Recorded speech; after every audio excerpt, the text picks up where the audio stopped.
गुरुर्ब्रह्मा गुरुर्विष्णू गुरुर्देव महेश्वरा गुरु साक्षात परब्रह्म तस्मै श्री गुरुवे नमः. श्री साईनाथाय नमः. अध्याय 25. 1. दामू अण्णा कासार, अहमदनगर के रुई और अनाज के सौदे. 2. अम्रलीला प्रार्थना. प्राकथन. जो अकारण ही सभी पर दया करते हैं तथा समस्त प्राणियों के जीवन व आश्रयदाता है, जो परब्रह्म के पूर्ण अवतार है, ऐसे अहेतुक दया सिंधु और महान योगीराज के चरणों में साष्टांग प्रणाम कर अब हम यह अध्याय आरंभ करते हैं.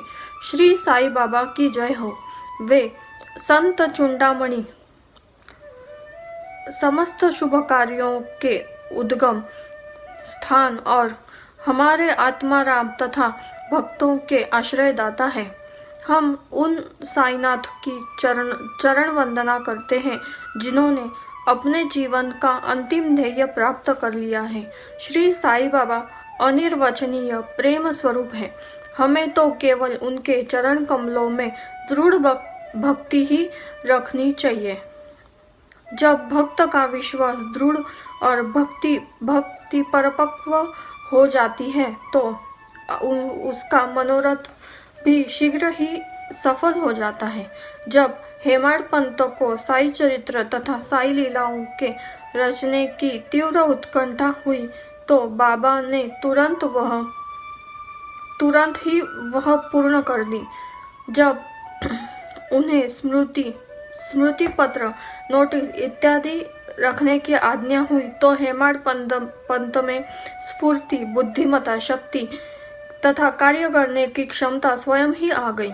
वे कहते हैं कि मैं इस कार्य के सर्वदा अयोग्य होते हुए भी श्री साई के शुभाशीर्वाद से इस कठिन कार्य को पूर्ण करने में समर्थ हो सका. फलस्वरूप यह ग्रंथ श्री साई सच्चरित्र आप लोगों को उपलब्ध हो सका, जो एक निर्मल स्रोत या चंद्रकांत मणि के ही सदृश है, जिसमें से सदैव साई लीला रूपी अमृत झरा करता है, ताकि पाठकगण जी भर कर उसका पान करें. जब भक्त पूर्ण अंतःकरण से श्री साई बाबा की भक्ति करने लगता है तो बाबा उसके समस्त कष्टों और दुर्भाग्यों को दूर कर स्वयं उसकी रक्षा करने लगते हैं. अहमदनगर के श्री दामोदर सावलराम रासने कासार की निम्नलिखित कथा उपयुक्त कथन की पुष्टि करती है. दामू अण्णा. पाठकों को स्मरण होगा कि इन महाशय का प्रसंग 6वें अध्याय में शिरडी के रामनवमी उत्सव के प्रसंग में आ चुका है. ये लगभग 1895 में शिरडी पर रह रहे थे, जब कि रामनवमी उत्सव का प्रारंभ ही हुआ था. उसी समय से वे एक जरीदार बढ़िया ध्वज इस अवसर पर भेंट करते तथा वहां एकत्रित गरीब भिक्षुकों को भोजन आदि कराया करते थे. दामू अण्णा के सौदे. 1. रुई का सौदा. दामू अण्णा को बंबई से उनके एक मित्र ने लिखा कि वह उनके साथ साझेदारी में रुई का सौदा करना चाहते हैं, जिसमें लगभग 2 लाख रुपयों का लाभ होने की आशा है. सन 1936 में नरसिंह स्वामी को दिए गए एक वक्तव्य में दामू अण्णा ने बतलाया कि रुई के सौदे का यह प्रस्ताव बंबई के एक दलाल ने उनसे किया था, जो कि साझेदारी से हाथ खींचकर मुझ पर ही सारा भार छोड़ने वाला था. भक्तों के अनुभव भाग 11 पृष्ठ 75 के अनुसार दलाल ने लिखा था कि धंधा अति उत्तम है और हानि की कोई आशंका नहीं. ऐसे स्वर्णिम अवसर को हाथ से न खोना चाहिए। दामू अण्णा के मन में नाना प्रकार के संकल्प विकल्प उठ रहे थे, परंतु स्वयं कोई निर्णय करने का साहस वे न कर सके। उन्होंने इस विषय में कुछ विचार तो अवश्य कर लिया, परंतु बाबा के भक्त होने के कारण पूर्ण विवरण सहित एक पत्र श्यामा को दूसरे ही दिन मिल गया, जिसे दोपहर के समय मस्जिद में जाकर उन्होंने बाबा के समक्ष रख दिया। श्यामा से बाबा ने पत्र के संबंध में पूछताछ की। उत्तर में श्यामा ने कहा कि अहमदनगर के दामू अण्णा कासार आपसे कुछ आज्ञा प्राप्त करने की प्रार्थना कर रहे हैं। बाबा ने पूछा कि वह इस पत्र में क्या लिख रहा है और उसने क्या योजना बनाई है। मुझे तो ऐसे प्रतीत होता है कि वह आकाश को छूना चाहता है। उसे जो कुछ भी भगवत कृपा से प्राप्त है वह उससे संतुष्ट नहीं है। अच्छा, पत्र पढ़कर सुनाओ। श्यामा ने कहा, जो कुछ आपने अभी कहा वही तो पत्र में लिखा हुआ है। हे देवा, आप यहाँ शांत और स्थिर बैठे रहकर भी भक्तों को उद्विग्न कर देते हैं, और जब वे अशांत हो जाते हैं तो आप उन्हें आकर्षित कर किसी को प्रत्यक्ष तो किसी को पत्रों द्वारा यहाँ खींच लेते हैं। जब आपको पत्र का आशय विदित ही है तो फिर मुझे पत्र पढ़ने को क्यों विवश कर रहे हैं। बाबा कहने लगे कि श्यामा, तुम तो पत्र पढ़ो, मैं तो ऐसे ही अनाप शनाप बकता हूँ, मुझ पर कौन विश्वास करता है। तब श्यामा ने पत्र पढ़ा और बाबा उसे ध्यानपूर्वक सुनकर चिंतित हो कहने लगे कि मुझे ऐसे प्रतीत होता है कि सेठ दामू अण्णा पागल हो गया है। उसे लिख दो कि उसके घर किसी वस्तु का अभाव नहीं है, इसलिए उसे आधी रोटी में ही संतोष कर लाखों के चक्कर से दूर ही रहना चाहिए। श्यामा ने उत्तर लिख कर भेज दिया, जिसकी प्रतीक्षा उत्सुकता पूर्वक दामू अण्णा कर रहे थे। पत्र पढ़ते ही लाखों रुपए का लाभ होने की उनकी आशा पर पानी फिर गया। उन्हें उस समय ऐसे विचार आया कि बाबा से परामर्श कर उन्होंने भूल की है, परंतु श्यामा ने पत्र में संकेत कर दिया था कि देखने और सुनने में फर्क हुआ करता है, इसलिए श्रेयस्कर तो यही होगा कि स्वयं शिरडी आकर बाबा की आज्ञा प्राप्त करो। बाबा से स्वयं अनुमति लेना उचित समझकर वे शिरडी आए। बाबा के दर्शन कर उन्होंने चरण सेवा की, परंतु बाबा के सन्मुख सौदे वाली बात करने का साहस वे न कर सके। उन्होंने संकल्प किया कि यदि उन्होंने कृपा कर दी तो इस सौदे में से कुछ लाभांश उन्हें भी अर्पण कर दूंगा। यद्यपि यह विचार दामू अण्णा बड़ी गुप्त रीति से अपने मन में कह रहे थे, तो भी त्रिकालदर्शी बाबा से क्या छिपा रह सकता था। बालक तो मिष्ठान्न मांगता है, परंतु उसकी माँ उसे कड़वी औषधि देती है, क्योंकि मिठाई स्वास्थ्य के लिए हानिकारक होती है, और इस कारण वह बालक के कल्याणार्थ उसे समझा बुझाकर कड़वी औषधि पिला दिया करती है। बाबा एक दयालु माँ के समान थे। वे अपने भक्तों को वर्तमान और भविष्य जानते थे, इसलिए उन्होंने दामू अण्णा के मन की बात जानकर कहा, बापू, मैं अपने को इस सांसारिक झंझटों में फंसाना नहीं चाहता। बाबा की अस्वीकृति जानकर दामू अण्णा ने यह विचार त्याग दिया। 2. अनाज का सौदा।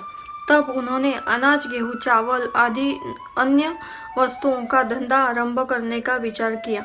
बाबा ने इस विचार को भी समझकर उनसे कहा कि तुम रुपए 5 शेर खरीदोगे और 7 शेर को बेचोगे।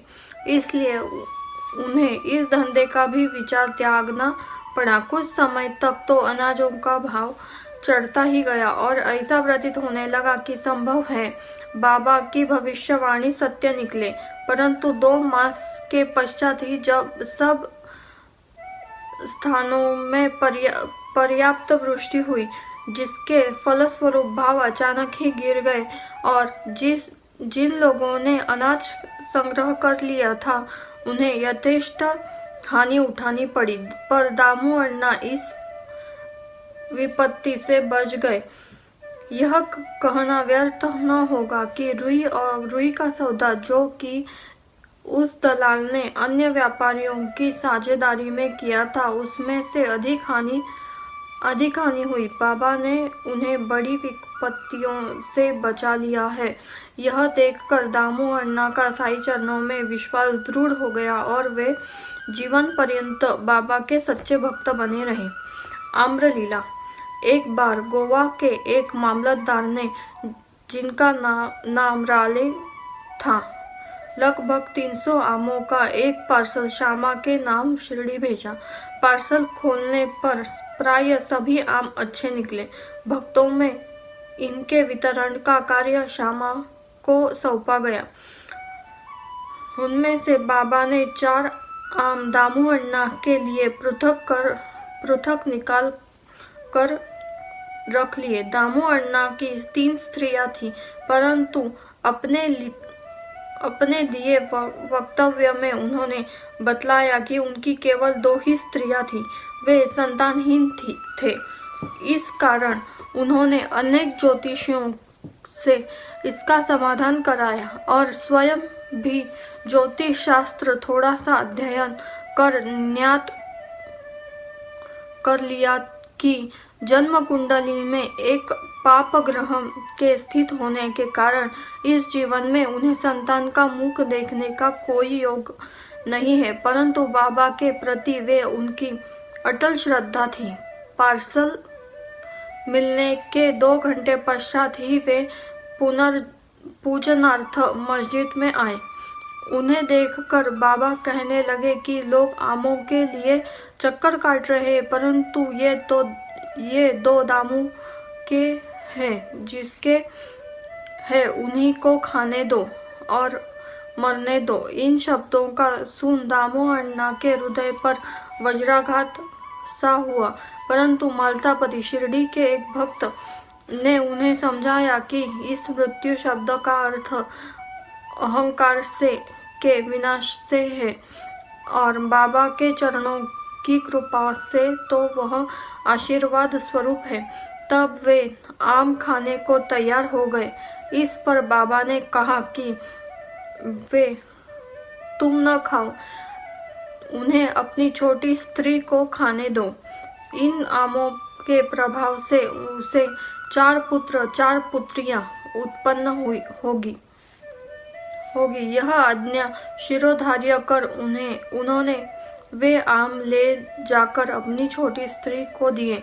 धन्य है श्री साईं बाबा की लीला, जिन्होंने भाग्य विधाता पलट कर उन्हें संतान सुख दिया।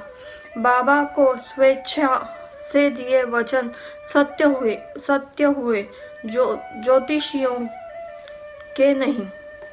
बाबा के जीवन काल में उनके शब्दों ने लोगों में अधिक विश्वास और महिमा स्थापित की, परंतु महान आश्चर्य है कि उनके समाधिस्थ होने के उपरांत भी उनका प्रभाव पूर्ववत ही है। बाबा ने कहा कि मुझ पर पूर्ण विश्वास रखो, यद्यपि मैं देह त्याग भी कर दूं, परंतु फिर भी मेरी अस्थियां आशा और विश्वास का संचार करती रहेगी। केवल मैं ही नहीं, मेरी समाधि भी वार्तालाप करेगी, चलेगी फिरेगी और उन्हें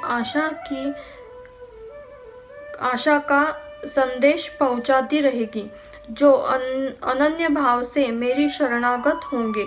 निराश न होने की मैं तुमसे विदा हो जाऊंगा। तुम सदैव मेरी अस्थियों को भक्तों के कल्याणार्थ ही चिंतित पाओगे। यदि मेरा निरंतर स्मरण और मुझ पर दृढ़ विश्वास रखोगे तो तुम्हें अधिक लाभ होगा। प्रार्थना। एक प्रार्थना कर हेमाड पंत यह अध्याय समाप्त करते हैं। हे साई सद्गुरु, हमारी आपसे प्रार्थना है कि अपने अभय चरणों की हमें कभी विस्मृति न हो। आपके श्री चरण कभी भी हमारी दृष्टि से ओझल न हो। हम इस जन्म मृत्यु के चक्र से इस संसार में अधिक दुखी है। अब दया कर इस चक्र से हमारी शीघ्र उद्धार कर दो। हमारी इंद्रियां जो विषय पदार्थों की ओर आकर्षित हो रही है, उनकी बाह्य प्रवृत्ति से रक्षा कर उन्हें अंतर्मुख बनाकर हमें आत्मदर्शन के योग्य बना दो। जब तक हमारा इंद्रियों की बहिर्मुखी प्रवृत्ति और चंचल मन पर अंकुश नहीं है, तब तक आत्म साक्षात्कार की हमें कोई आशा नहीं है। हमारे पुत्र और मित्र कोई भी अंत में हमारे काम नहीं न आएंगे। हे साई, हमारे तो एकमात्र तुम ही हो जो हमें मोक्ष और आनंद प्रदान करोगे। हे प्रभु, हमारी तर्क वितर्क तथा अन्य कुप्रवृत्तियों को नष्ट कर दो।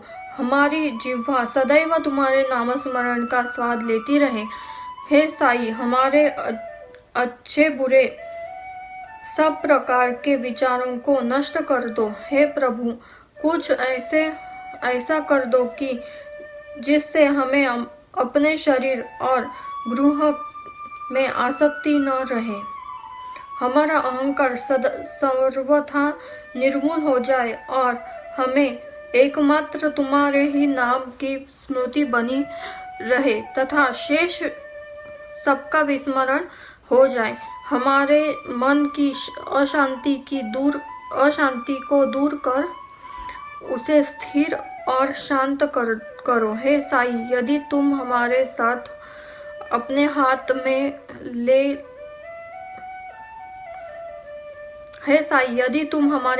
हाथ में ले लोगे तो ज्ञान रूपी रात्रि का आवरण शीघ्र दूर हो जाएगा और हम तुम्हारे ज्ञान प्रकाश में सुखपूर्वक विचरण करने लगेंगे। यदि यह जो तुम्हारा लीलामृत पान करने का सौभाग्य हमें प्राप्त हुआ तथा जिसने हमें अखंड निद्रा से जागृत कर दिया है, यह तुम्हारी कृपा और हमारे गत जन्मों के शुभ कर्मों का ही फल है। विशेष इस संबंध में श्री दामू अन्ना के उपरोक्त कथन को उद्धृत किया जाता है, जो ध्यान देने योग्य है। एक समय जब मैं अन्य लोगों सहित बाबा के श्री चरणों के समीप बैठा था तो मेरे मन में दो प्रश्न उठे। उन्होंने उनका उत्तर इस प्रकार दिया।